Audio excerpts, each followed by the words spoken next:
जय हिंद।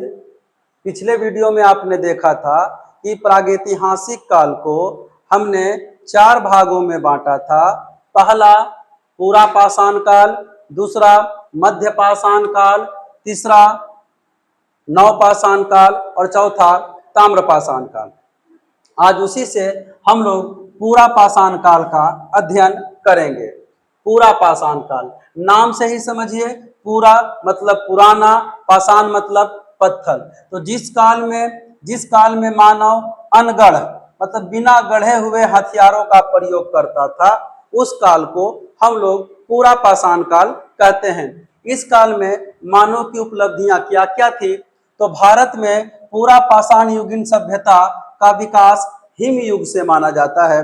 जब हिम युग चल रहा था तो उस समय पूरा पाषाण काल की भारत में शुरुआत मानी जाती है। यह इतिहास की सबसे प्रारंभिक अवस्था थी, अर्थात इतिहास का जन्म पूरा पाषाण काल से ही शुरू हुआ। इस समय के मानव को हम आदि मानव कहते हैं। आप लोग कहते हैं ना सर वनमानुष था, वह आदि मानव है। तो आदि मानव किस काल के मानव को कहते थे?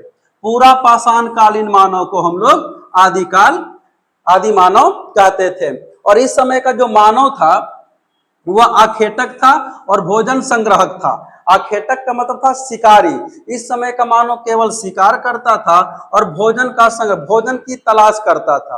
भोजन को खाता था फिर वहीं छोड़कर चला जाता था। इसीलिए हमने यहाँ लिखा है कि मानव भोजन की खोज करता था और इधर उधर भटकता था।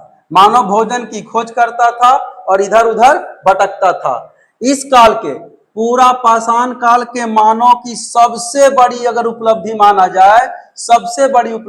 जाए, तो वो था आग का आविष्कार। इस समय मानव आग का आविष्कार कर चुका था।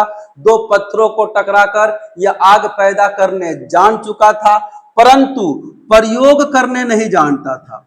प्रयोग नहीं किया था, केवल आग का आविष्कार हुआ था। मनुष्य प्रयोग करना नहीं जानता था।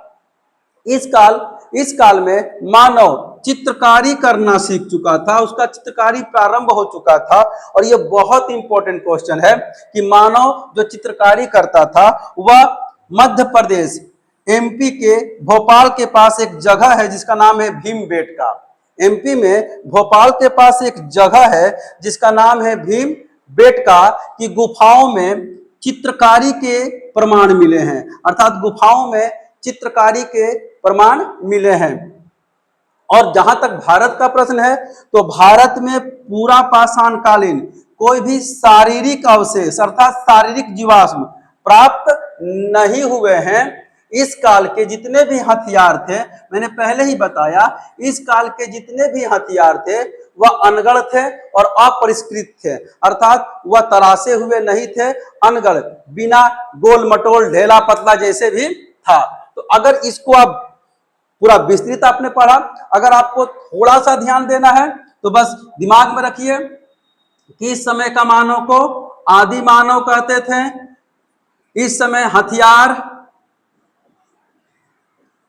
हथियार अनगढ़ थे, अर्थात गढ़े हुए नहीं थे। आगे चलेंगे तो भीमबेटका कहां पर है भैया? एमपी में है, मध्य प्रदेश में है। भीमबेटका से चित्रकारी के संकेत मिले हैं। इस काल में मानव भोजन संग्राहक था और आखेटक था। आखेट करता था, शिकार करता था। इस काल के मानव को आदि मानव कहते हैं और इसकी शुरुआत हिम युग से हुई थी। भारत में इसकी शुरुआत कहां से मानी जाती है? हिम युग से मानी जाती है। अगर आपको इतना ही दिमाग में रखना है, ये आपका पूरा पाषाण काल कंप्लीट हो गया।